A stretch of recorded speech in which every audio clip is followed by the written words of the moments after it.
In today's video, I'm going to teach you how to add a table to your Squarespace website. This is a great way to organize and display information clearly for your website visitors. Whether you're looking to showcase data, list items, or just keep things neatly aligned, a table can be an excellent addition. Let's walk through the process together. First things first, you'll need to head over to Squarespace and log into your account. Once you're logged in, you'll be directed to the main dashboard.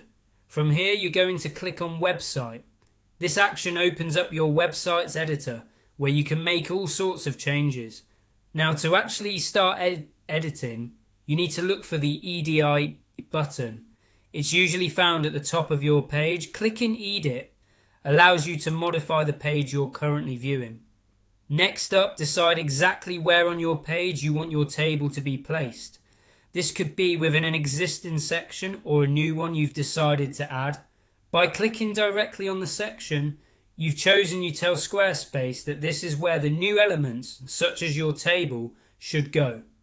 Now, to insert that table, you're going to need to add a block.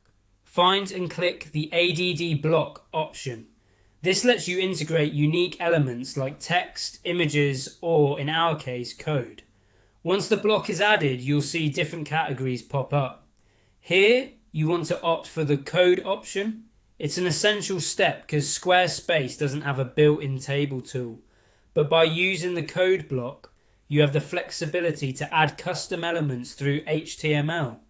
When you click on code, a new block will open up, typically blank, which is your cue to input code. Go ahead and double-click in this space. Doing so gives you full access, allowing you to type or paste the HTML code directly inside the block. And that's your final step. Simply paste or type in the code for your table. You might want to prepare this code ahead of time using an HTML editor, especially if you're not familiar with writing HTML.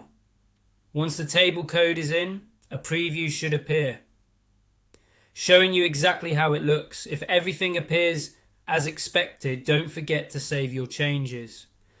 There's typically a save button at the top corner, which will preserve your new additions. That's all there is to it. Adding a table might seem intimidating at first, but with these steps you can incorporate it into your Squarespace website with ease. As always, double check everything before you go live to ensure your information displays correctly. Thanks for watching. And once you've added your table, feel free to experiment with its design to maintain cohesion with your site's look and feel.